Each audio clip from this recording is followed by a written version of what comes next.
I'm on my way to see Exorcist Believer. Right, I'm going for the 8 PM showing at The Light in New Brighton. I'm on my way there now, about 2 hours away from going. So I'm expecting just a basic, pleasant experience, all-round experience, as if I was watching it on my 1080p at home, but larger. At The Light in New Brighton, just a spur of the moment thought I'll go and pop and see it while everything was quiet. I have seen spoiler-filled reviews. I'm not going to see it for the shock horror of it all. I'm not going to see it for that. I'm going to see it just to literally see what it's like. I'm well aware that there's going to be someone really old in it. That raises loads of things in my head, because I'm sure she's portraying someone 10 years younger than what she really is in the movie.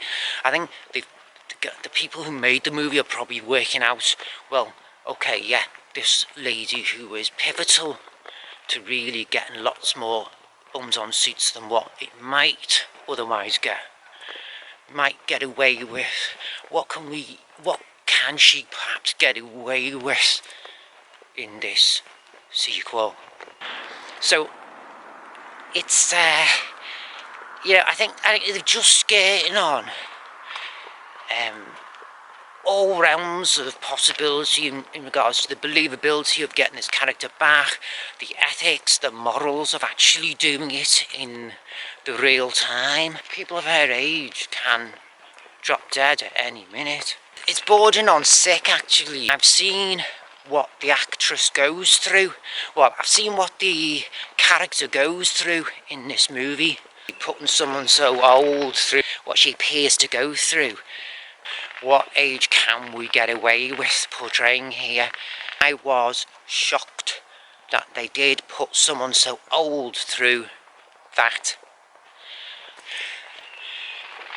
Yeah, it's bordering on sick, actually, putting someone so old through the rigours of this kind of movie making. A woman of her age shouldn't be wearing, shouldn't be showing her, she shouldn't be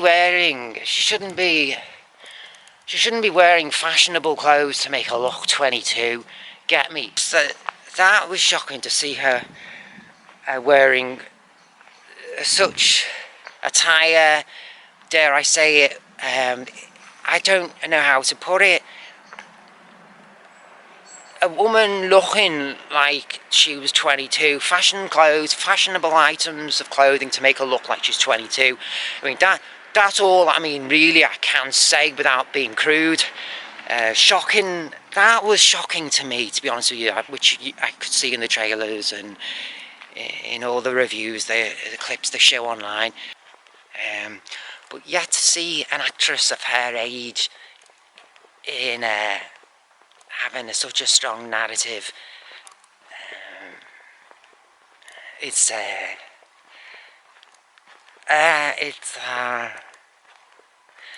the woman in Texas Chainsaw Massacre, the remake for that, she was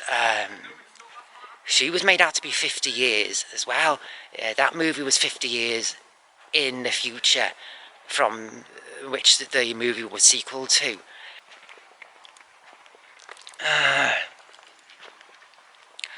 Would she be alive in the sequels? Will the actress be alive for the sequels? I'm wondering. Okay, the character, yeah, I mean, but the actress, they could just simply not include her in the sequels, couldn't they? Anyway, I'm getting above myself now. I haven't seen it yet. I'm going to look forward to seeing it. I saw an interview recently about the Exorcist making her. Yeah. On making that movie, being involved in making that movie. It's online. About her thoughts. It was specifically questions regarding the original movie she was in, and she looked really good in it. It could have been as early as 05. I went online and I had a look at her images And based on her hair and how she looked and how she held herself, it looked like it could have been around about '05. And she looked great in it. And the things she was talking about her involvement in the original Exorcist, really, she was really warm and she was really accommodating, and she looked like she was excited to be answering the questions from the chap, from the interviewer. She looked like she was excited to be the interviewee. And it watched great as a little interview about her involvement in The Exorcist, the original.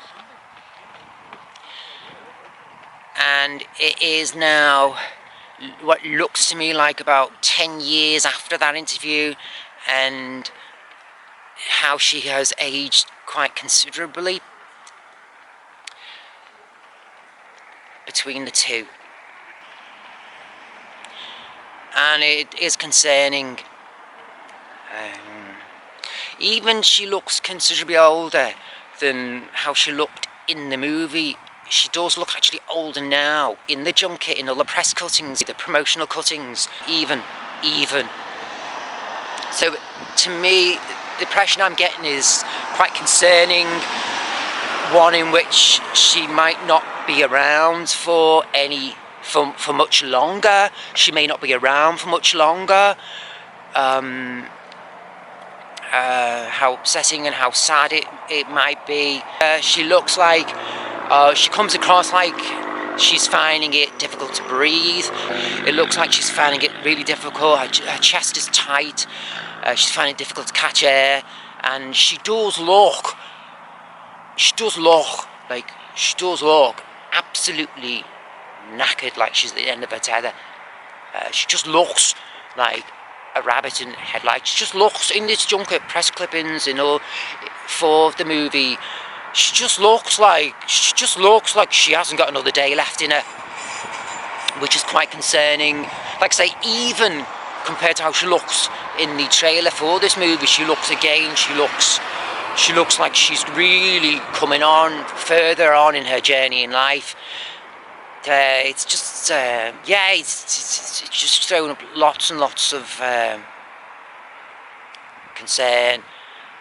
Am I going to go see this movie, which I'm probably going to enjoy, and in a few weeks' time I'm going to be looking back from under a morbid veil?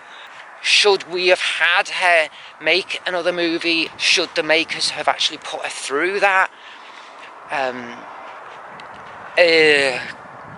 Yeah, concerning. Like I say, I'm just going in now. I'm just going to go and check it out and just take it. I'm gonna take it as I see it, and yeah, I'm just gonna go and watch it, and I'll see you on the other side.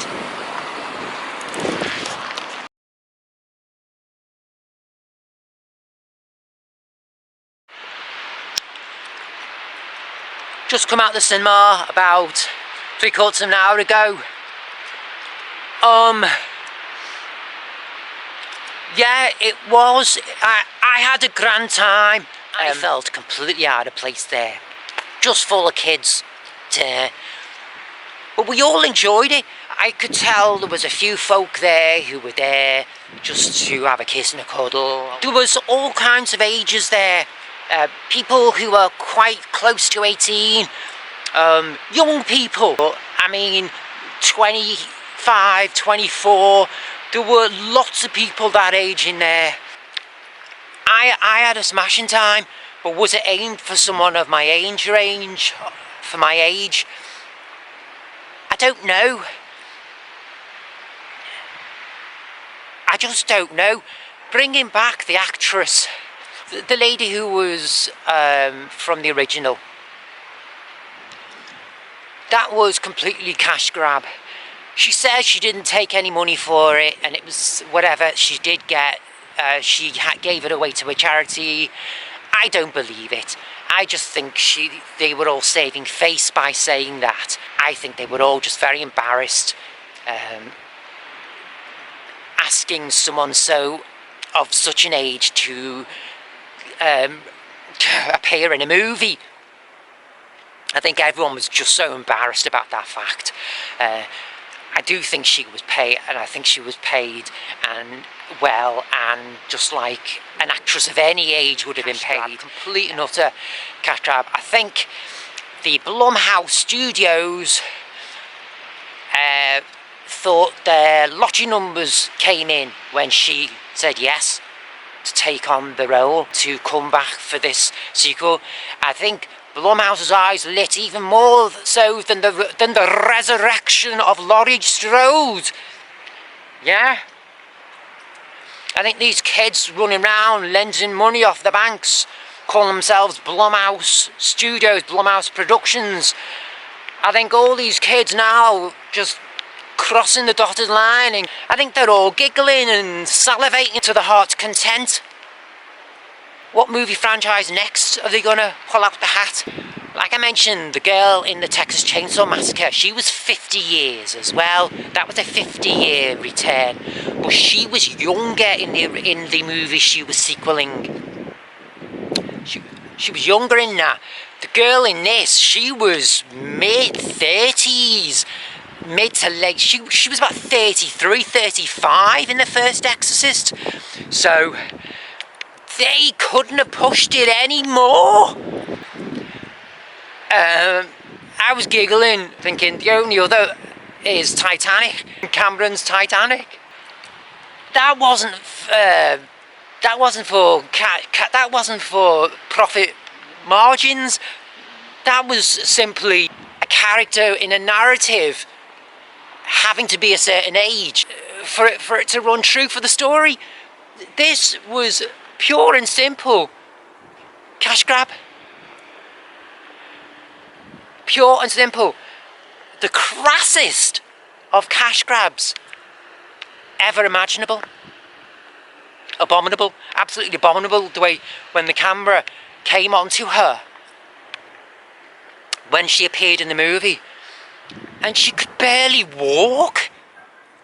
How I thought that promotional, how she may have aged since making the movie to when she was filming all the promotional junket which was appearing online. No, that is how she actually was in the movie. Like I said, she could barely walk, and that was real time. I could tell that is literally how she is in real life, simply by her appearance and, like I say, how she was appearing in the junket for the publicity. Clever editing enabling her to speak in sentences, her chest and her ability to catch breath, for it to be believed that she was speaking in the manner in which the edit portrayed. Unbelievable.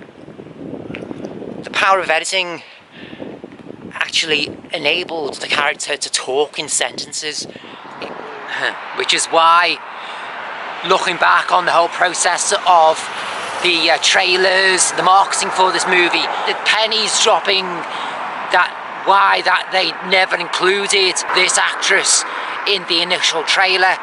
It explains why now they never included her, and I think my memory serves me, they just peripherally had her in it, in the window dressings of it, rather than central, which is probably not in running time.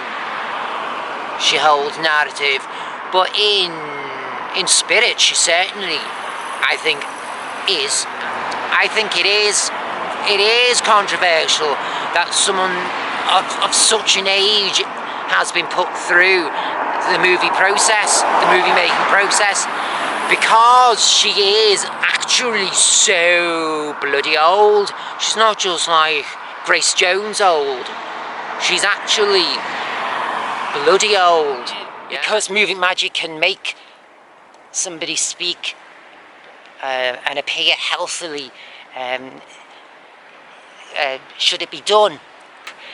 All I could think about was just how hard it must have been for the actress to do her part, to be filmed. It appeared that she was going to be in it quite a lot, and she was introduced to the family of one of the girls, and she was allowed to go upstairs to see the girl. She appeared to then begin to have a lot of dialogue between her and the main character, the father of the other girl. they seemed to be getting on really pally, really chummy, and she seemed to be muscling, the character seemed to be muscling in the narrative. She seemed to be getting really comfortable in the movie's narrative. And I thought, here we go. She's actually going to become not just an anchor in a movie, but she's going to be in it for quite some time, more so than what some of the reviews are saying.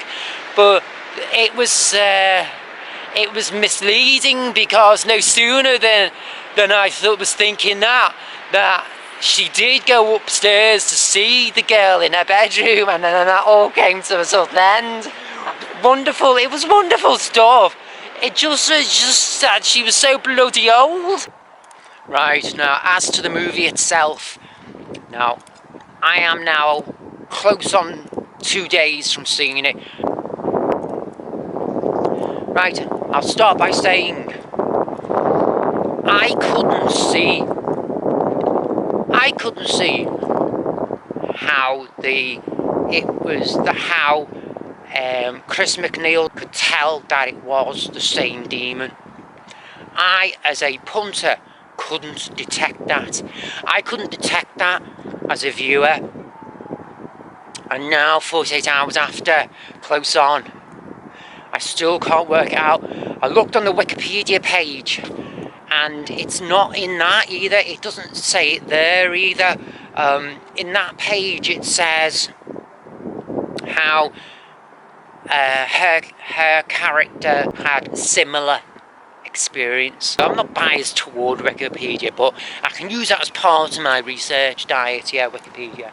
It doesn't mention that how she saw the same demon in the girls which in this movie are now possessed.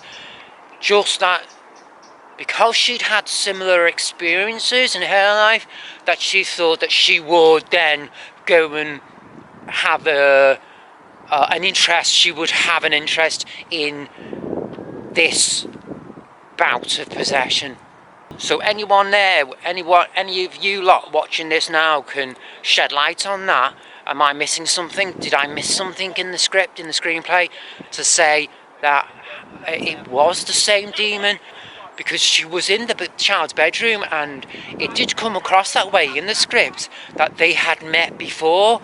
I think that's an exact quote, isn't it? How that they had met before, but without the proof being there to say how and why. Go in the comments below and say where it did actually say it, if so. And that scene when Victor turned up at MacNeil's retirement beach house, when he was served the whiskey, how now in retrospective, how that scene was directed. It was cleverly directed, where Victor stood up from the table away from MacNeil, and then he began to look around the beach house, and that was when we had a lot of MacNeil's dialogue regarding her daughter Reagan and her memoirs and her thoughts and feelings on possession. That's when they were taking place. In retrospective, my feelings are how that whole sequence was cleverly directed to enable the editing of her dialogue, for it to sound like she was speaking healthily and with eloquence.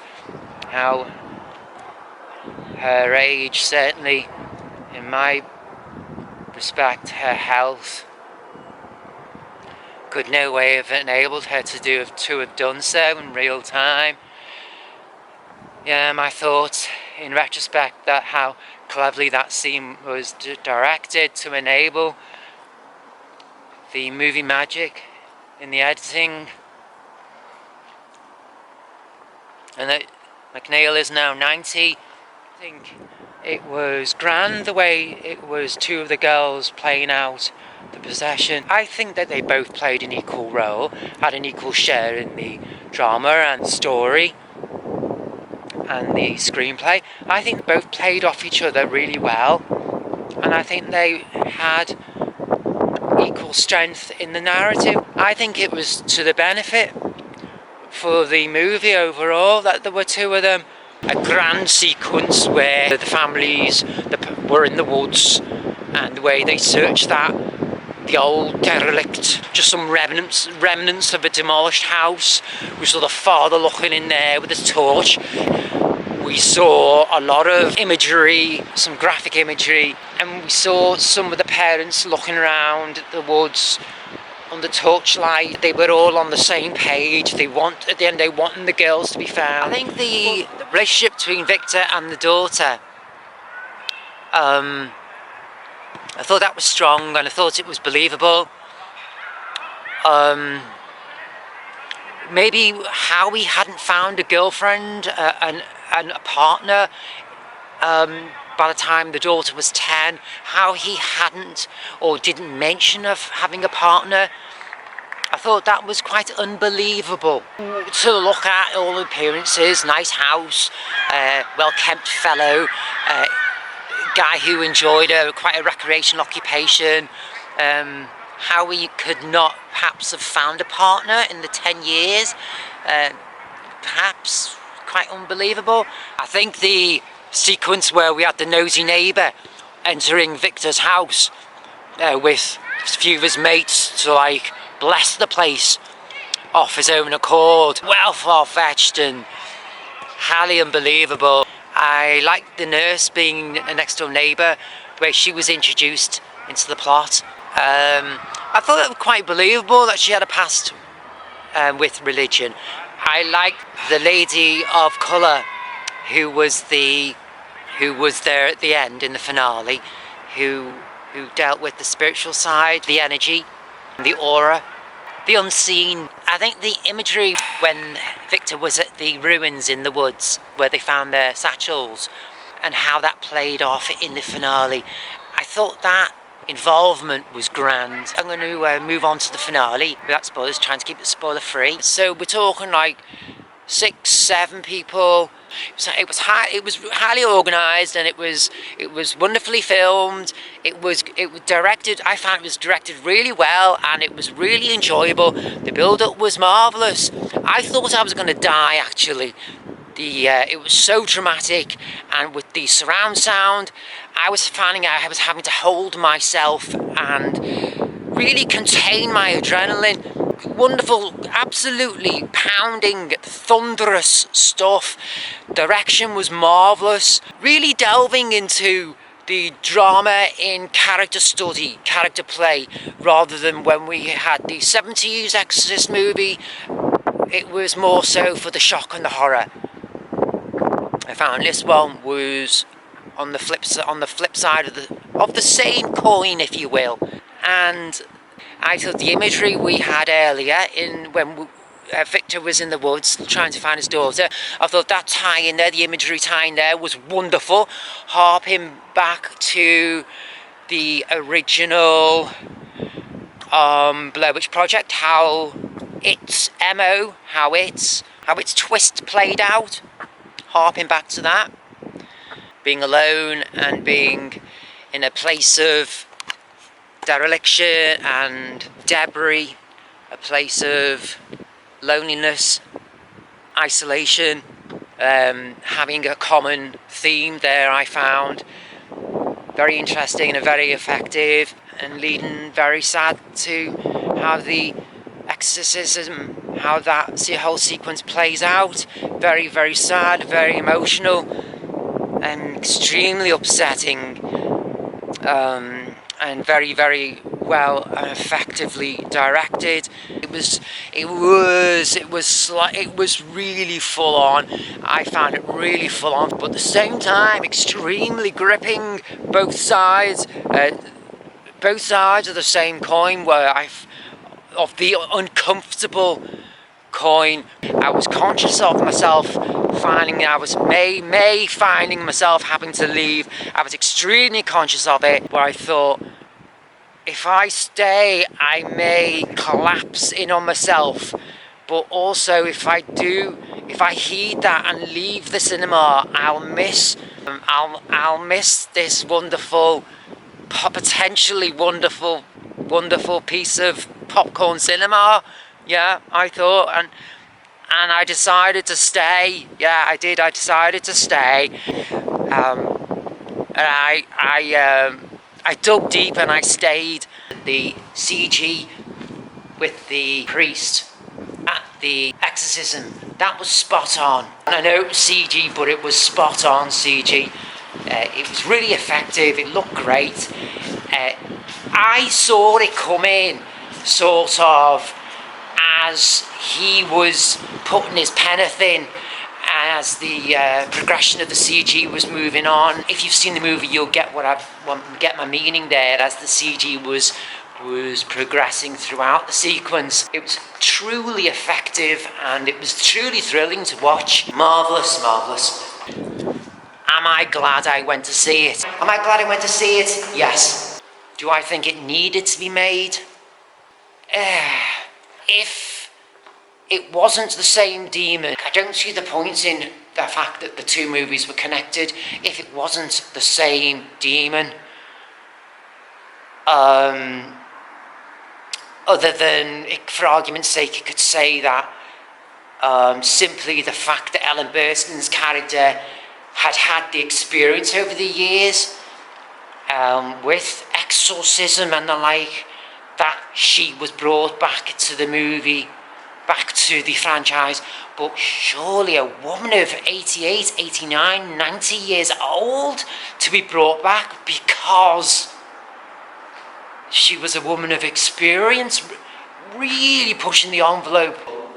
It's just really baffling. We lose her, and really the movie could still have been made exactly the same way.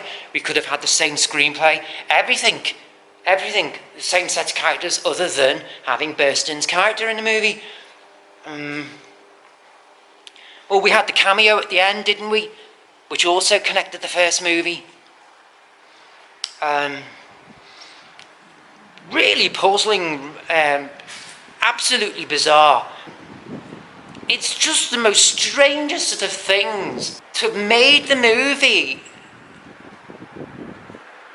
with the connection to the original and simply not making it obvious.